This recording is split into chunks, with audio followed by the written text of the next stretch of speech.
نه بابا چی درمدی؟ البته اگه آقای هاشمی اجازه بدن همین آقا به ما ریاضی هم درس نمیشن وقت ما چون ریاضی خیلی ضعیف. امین جان پسرم. پسر جان کلاس چندمی؟ ما پنجم دبستان. آقا جعفرون بگین که درنتان عادت کن. باشه. جعفر آقا. بله. ببینید موقع درس خوندن خیلی باید حواست جمع باشه. بله چشم. مویره اصلا نفهمم خوبم توضیح ندادی یک بار دیگه برام توضیح بده.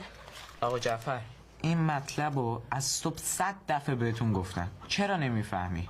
یک بار دیگه ما برام آب بخورم.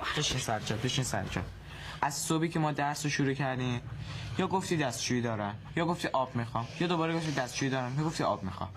وقتی درس میخونم تشنه میشم وقتی هم تشنه میشم باید آب بخورم آبم که مخوری خب طبیعیه باید بری دستشویی دیگه جلومو شکمم درد گرفته قلا میخوام هیچ چی بهتون نمیگم. چقدر رو داری مادر جان